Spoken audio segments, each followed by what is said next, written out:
Hi, writers.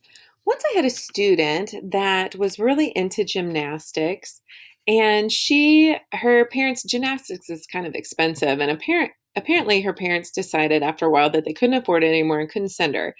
And I would watch her on the playground, and she still would be practicing, flipping, doing all these like really crazy moves. And finally, one day I said, "How, if you're not going to gymnastics practice, are you learning all of these new things?" And she simply said, YouTube.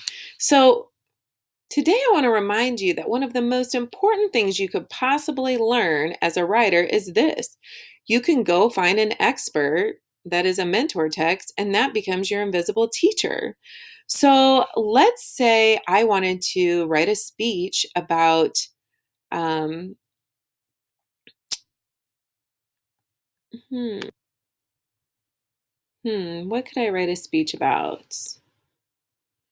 How about the importance of kids eating healthy foods on their diet and their everyday activities? So I want to go find a speech given that was written to inspire others. And so I go and found this speech about by a teen activist named Marley, I think it's Diaz, and she started a campaign for more diverse books in schools and libraries. We can work together to help the students who want to write speeches use this mentor text really effectively. So you should have already watched the speech before you got to this. And I just want to point out, like, this is how I'm going to make a checklist with her speech. I read the piece and I marked the parts I loved. So I just like took some notes. What did this writer do that I could try? Give the author's name and a move, and then use your checklist to revise your writing. So here's the author's move. Here's what I want to do in my speech. Okay. This is the author's move. Like she wrote the speech. And then when I write the speech, this is what I want to do.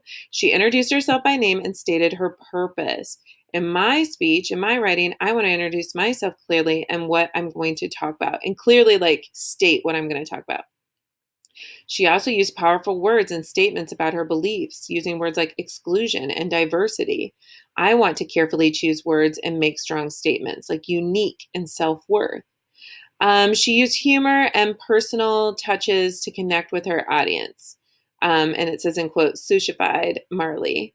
A bit of humor or personal story would goes a long way, like a little anecdote at the beginning of your speech to just really hook your readers. So I think I'm going to use that strategy and maybe even a couple jokes too. So I need you to go back and look at the mentor text that you pasted right here and make a list of some things that you really liked about it, and how you're going to improve those in your writing.